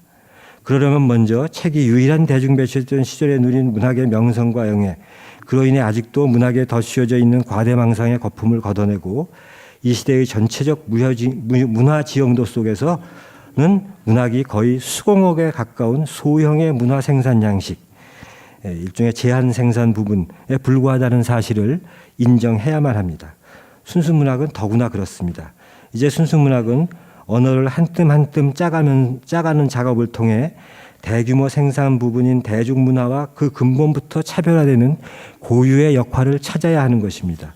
대중이라는 무정형의 거대 집단에 대한 환상을 벗어나 개인과 개인이 언어 그 자체를 일깨우며 대하는 관계의 문화로서 대중문화의 숨가쁜 속도전에서 비껴난 어떤 느림의 문화로서 말입니다. 그러나 그에 앞서 일단 목숨을 보존하기 위해서라도 순수문학은 이 대중문화의 와직을 어떻게든 시급히 탈출해야 하는 게 아닐까 하는 의문이 듭니다. 여기까지 끌고 온 상념들을 마무리 짓기 위해 마지막 초점을 예술로서의 순수문학에 모아보도록 하겠습니다. 바로 위에 목숨을 보존하기 위해서라는 표현이 과장하게 들린다면 위상을 바꾸기 위해서라는 표현으로 대체해도 상관이 없겠습니다. 어차피 그 뜻은 한 뜻으로 수렴되겠지만 아무튼 문학은 자신이 놓여있는 이 상황으로부터 그리고 이때까지의 제 모습으로부터 과감히 떠나야 한다는 게 저의 판단입니다. 막다른 곳에서는 순수문학은 어떤 결단의 시점에 처한 것입니다. 제가 이 발제문 첫머리에 지금부터 101년 전에 발생된 한 젊은 예술가의 고백을 인용해 놓은 것도 그 때문입니다. 그것은 제임스 조이스의 젊은 예술가의 초상화 거의 마지막 부분에 나오는 한 구절로 그때 조이스의 분신이라 할 수 있는 이 소설의 주인공이 아일랜드라는 억압적 사강을 벗어나려는 한 주체적 예술가로서 자신의 전 존재를 걸고 행한 실존적 투기는 지금 순수문학이 범세계적인 문화 현실 속에서 취해야 할 결연한 태도를 예시하고 있는 듯이 보인다고 저는 생각합니다. 그러니까 저는 지금 1세기 전의 젊은 예술가의 어떤 초심으로 돌아가서 다시 시작해보자고 제안하는 것입니다.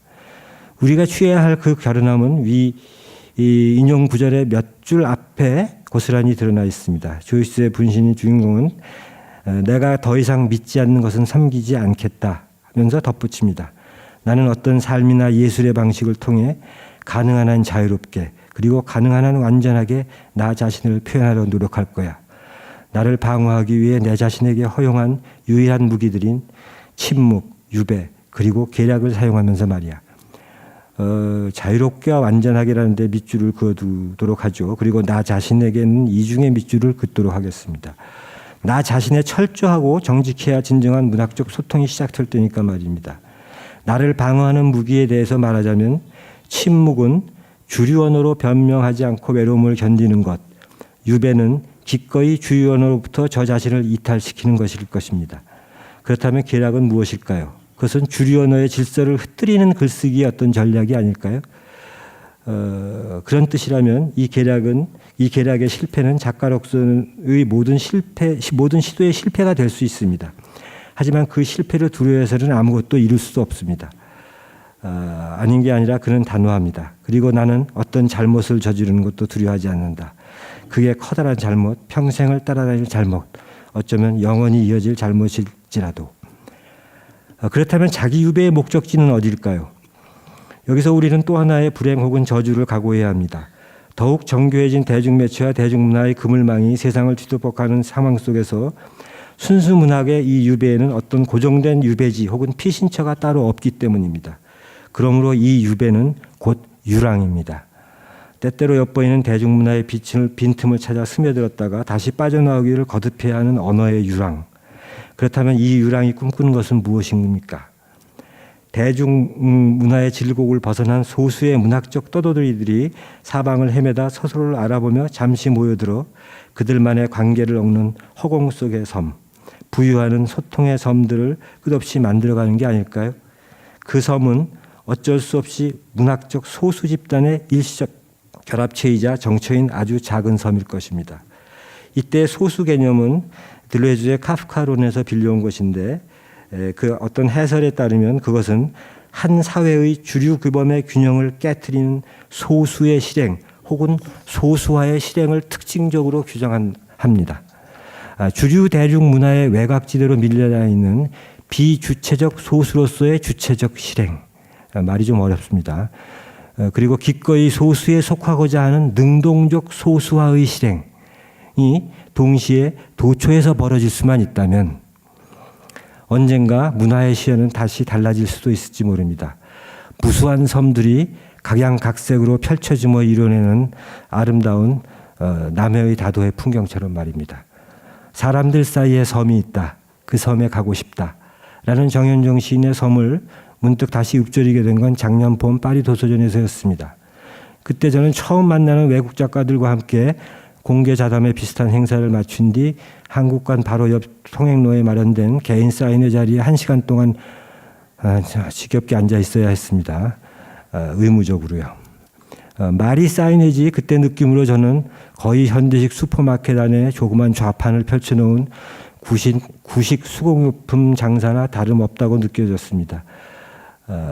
사람들은 통행로를 오가며 흘끔흘끔 내 프랑스어 번역판 책들과 내 얼굴을 번갈아 쳐다보다가 스쳐갔습니다. 그 사이에 먼저 제 책의 표지가 예뻤는지 제 한국적 얼굴이 신기했는지 5권의 책이 팔리긴 했는데 저들이 내 책을 읽기나 할까 혼자 궁시렁거리던 저에게 충격을 준 한순간이 있었습니다. 거의 1시간이 다 되었을 무렵 아까부터 저쪽에 서 있던 웬 중년의 사내가 주춤주춤 다가와서 가방 속에서 이미 때가 낀 제 소설책 한 권을 꺼내서는 거기에 사인을 해달라는 것이었습니다. 어떤 기회에 그 책을 읽어 좋았고 우연히 이번에 내가 온다는 것을 알게 돼서 사인을 받아 간직해두고 싶다는 뜻이었습니다. 나는 뜻밖의 사태에 반쯤 멍해지고 반쯤은 감동을 받았던 것 같습니다. 아, 프랑스에서 최소한 한 사람은 분명히 내 작품을 읽었구나 하는 그런 느낌이죠. 금년에도 어김없이 파리 도서전은 열렸지만 아무도 어떤 언론도 그 소식을 전해주지 않았습니다. 뭐 그런 게 지금의 시장이란 것이죠. 자기 이익에 관련되지 않으면 금방 관심을 꺼버리는 것. 그럼에도 진정한 문화상품이 유통될 수 있는 뭔가 다른 시장은 없을까 하는 의문이 듭니다. 가령 문학이 소수화를 추구할 때 열릴 수 있는 시장은 어떤 것일까? 작년도 파리 도서전이 끝나던 날 저는 파리 엑스포 전시장으로 가지 않고 몽파르나스 고원을 산책했었는데 보들레르, 사르트르, 베케트 등의 묘지를 순례하고 나오자 묘원 앞에 길쭉한 광장 한편에 임시 천막들로 성칠된 일종의 미술 벼룩시장이 열리고 있었습니다. 천천히 그 가운데를 가로지를 때 웬 조그만 조각품 하나가 제 눈을 찔렀습니다. 처음엔 허기를 달래는 게 더 급해서 그냥 지나쳐 식당으로 갔지만 허기를 달래도 그 눈의 가시가 빠지지 않아서 다시 그 천막을 찾아갔습니다.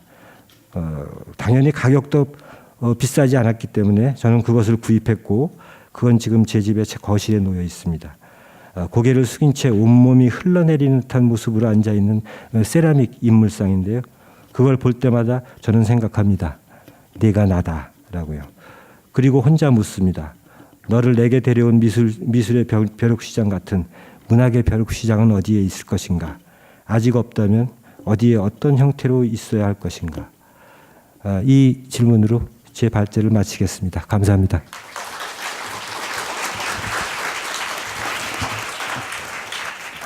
예, 이인성 선생님 감사합니다. 그 산업화하는 대중문화의 위력, 그 앞에서 막다른 곳에 처한 순수문학, 어디로 가야 되는가?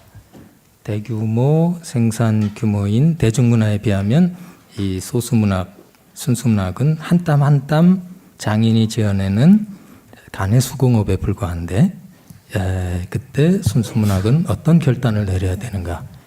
그 이인성 선생님은 여기서 자유롭게 완전하게 나 자신을 표현하기 위해 침묵하고 유배당하고 주류 언어를 흔드는 계략을 쓰자고 제안을 하고 있습니다. 자, 그 세 분 선생님께서 정말 초인적인 노력으로 시간을 절약해 주셨는데도 불구하고 벌써 1시간 40분이 흘렀습니다. 그래서 아마 토론할 수 있는 시간은 대략 10분 또는 10분 남짓 밖에는 안 될 것 같습니다. 그래서 어쨌든 선생님께서 세 분 선생님께서 토론을 아주 짧게 핵심만 간추려서 진행해 주셨으면 좋겠습니다. 순서는 로버트 하스 선생님, 누르딘 파라 작가님, 이인성 작가님 순으로 할 텐데요. 그 짧게 질문해 주시고 대답은 3분 이내로 해 주시면 감사하겠습니다. 그리고 청중들 질문은 많이 받을 수 없을 것 같습니다. 한두 분만 쪽지에 적어 주시면 전달을 해 드리도록 하겠습니다. 로버트 하트 선생님 먼저 질문을 하시거나 그 소감을 말씀하셔도 좋고요. 예. You can hear me now. I said, no, I don't need to ask a question. I want to hear your questions. Same here, thank you.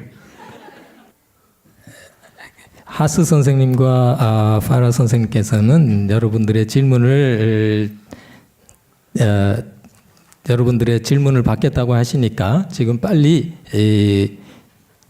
진행요원에게 질문을 전달해 주시기 바랍니다. 이인성 선생님 질문해 주시죠. 뭐 질문해야 할 의무가 생긴 것 같아서 그냥 아주 가볍게 질문을 드리고 싶은데요. 저 두 분 발제가 저는 너무 흥미롭게 들어서 좋았습니다. 근데 하스 선생님께 먼저 질문을 한 아주 가벼운 질문입니다. 작년에 밥 딜란이 노벨 문학상을 받았는데 선생님은 밥 딜란의 그 노래 가사들을 시로 받아들이고 계신지 어떠신지 그런 질문을. No, I think his lyrics are lyrics. I think there's a distinction between what happens in a literary written down poem and what happens in a song lyric. Dylan is a composer as well as a lyricist, and I think that what he was awarded was the prize for the way he's combined those two things. He drew enormous amounts of stuff out of various folk traditions in American and European and African American music and put them together with lyrics in a way that borrowed a lot from modern poetry and produced something really quite fresh. And so I don't think he got the Nobel Prize for being a poet. I think he got the Nobel Prize for being a composer and a songwriter. And whether the Nobel Committee should give a prize in literature to a songwriter or not, I don't have an opinion. That was for them to do. I was very happy that he received the Nobel Prize. I love his work. 감사합니다. 지금 청중들로부터 아직 질문이 안 왔는데요. 그 뜻은 이인성 선생님께서 누르딘 파라 선생님. 파라 선생님한테도 질문을 드리는 게 예의인 것 같아서요. 그런데 아까 뭐 편지 얘기는 정말 너무나 문학적인 얘기로 저를 감동을 주신 것 같습니다. 그런데 언어 사용 문제에 대해서 한 가지 여쭤보고 싶은데요. 영어로 작품을 쓰시게 된 무슨 특별한 계기나 어떤 의식적인 어떤 전환점 같은 걸 가지고 계셨었는지. Well, I started writing in English. First of all, I could not have written anything in Somali because it had no script. So I had to choose a language from the number of languages I spoke. And I tried to write in Arabic and discovered that the typewriter was quite messy. And the reason is Arabic typewriters were highly primitive when I started writing. I mean, things have improved now. And therefore, can you imagine being unable to read the text that you write without the diacritical marks? Because in Arabic, without those diacritical marks, which tell you the sound and how you pronounce certain words, it was very difficult. I tried to write in Amharic, which is another language that I spoke. And what happened was the Amharic alphabet has about 293 letters. And it was quite confusing to find, something like that. The Italian, which I tried to write in, the typewriter kept breaking down, falling apart in my hands. I started writing in English because I found a very good strong American-made typewriter called Royal. And therefore I thought, this is the language I'm going to write in.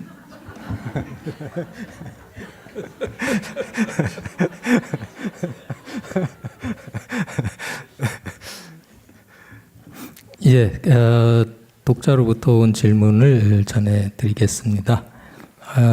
세 분 작가님께 모두 질문을 드린다고 합니다. 그 세 분 작가님께서는 작품을 통해서 독자에게 보여주고 싶은 근원적인 생각이 무엇인지, 조금 질문이 크고 포괄적인데 한 2분 이내로 핵심을 말씀해 주시면 감사하겠습니다. Did you hear the question? That's an interesting question. My first response is no. I think that I'm not worried about the future of literature, because I think that we are pattern hunting, symbol making creatures at the core of our being.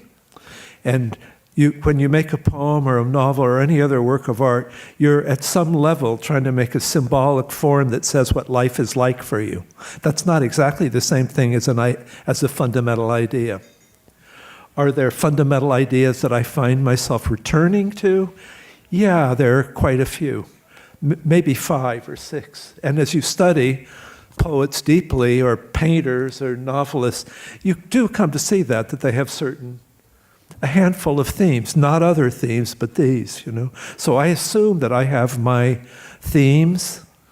I know that one of them is personal love between people. I know that one of them is that I'm thrilled by the natural world and its existence apart from us. I know that if there's one thought that sums up my thoughts, it probably comes from the brothers Karamazov.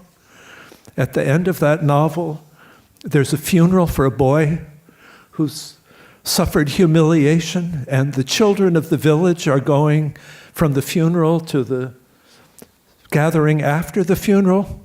And the one little boy says to Alyosha Karamazov, "Isn't it strange, Karamazov? All this suffering and then pancakes." That's more or less, that's a theme very near the center of my work, I think. Quite often I do not know my work as well as other people do. And one reason is that I don't reread my books. Every book works itself into existence. And then, having brought itself into existence, I have no business meddling with it. And therefore I leave it the way it is, alive for me in my memory. And if somebody else finds it quite interesting, well and good.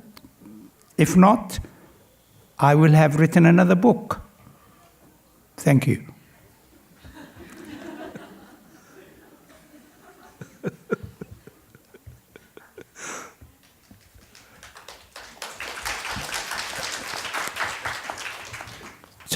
제 경우는 글쎄 대답할 말이 별로 없습니다. 왜냐하면 저는 문학을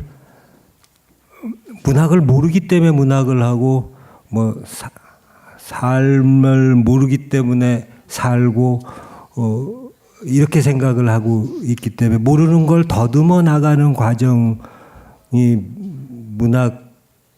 저에게는 그게 저 문학 행위인 것 같습니다. 그래서 뭐가 너에게 중요하냐 이런 질문에 대해서는 제가 답할 자신이 전혀 없습니다. 그냥 기회 있으시면 제 작품 한 페이지라도 읽어주시면 고맙겠습니다.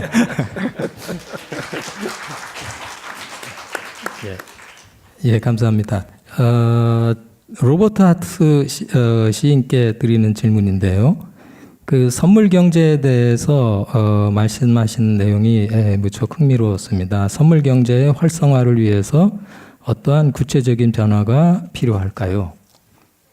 The question is what kind of changes are needed to galvanize the gift economy.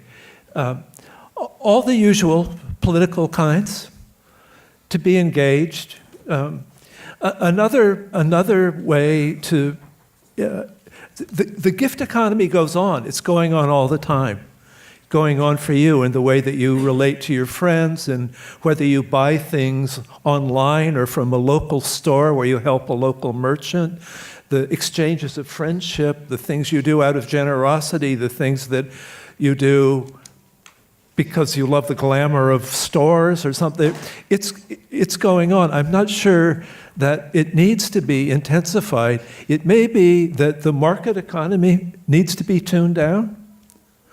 And there would be simple ways of doing that. For example, if the United Nations would create a situation in which all countries in the world did a kind of economic disarmament and agreed to end volume discounts so that large corporations would not get goods cheaper and be able to sell it cheaper, then every single local store would be able to compete with the big corporations, and it would spread creativity, the old kind of creativity, across market economies. It's not that complicated to do if people could agree to do it. And all you'd have to do is convince all the most rich and powerful people in the world to become less rich and powerful. Might take some work. 예, 감사합니다. 누르딘 파라 선생님께 대한 질문인데요. 이 소말리어는 이제 그 문자가 없어서 나중에 영어로 이제 학습을 하시고 했다고 했는데 작품을 쓰실 때 무슨 언어로 생각을 하시는지 또 문득 떠오른 언어가 현재 집필 중인 언어와 다른 경우 어떻게 해결하시는지 네, 묻고 있습니다. I don't think you think in language. I think what happens is, in the same way as when you dream, images dominate. Now imagine, or just remember the dream you had last night, if you had one, and you would discover that you could have met X, Y, and Z, have had a long conversation. In what it takes, the conversation and the encounter and the conference and lovemaking and all this may have taken about 3 hours worth or 5 hours worth of time, wake-up time. And yet, what you do is, let's say I go to bed tonight, and I remember Bob sitting to my right. And once I've remembered that, the image of that picture comes to me, and then from then on, all the other deductions and conversations are usually summarized in the image and what happened. I don't think you think in language. I think you think, in images. And therefore, of the languages that I speak, they're not related at all. They are not intelligible amongst themselves. It's different when you think of phrases. It's possible that a phrase comes to me in Italian and then sometimes I have to translate or interpret that phrase. But that's a completely different. A phrase is not thinking. A phrase is just memory. The memory comes back and gives you a phrase. I hope that answers the question. 네, 감사합니다. 이인성 작가님께 질문 드렸는데 한 1분 내로 대답해 주시겠습니다. 이인성 작가님께서는 일찍 서울대 교수직을 그만두시고 전업 작가로 살고 계시는데 그 이유가 궁금하다고 합니다. 예, 제가 게을러서 그렇습니다.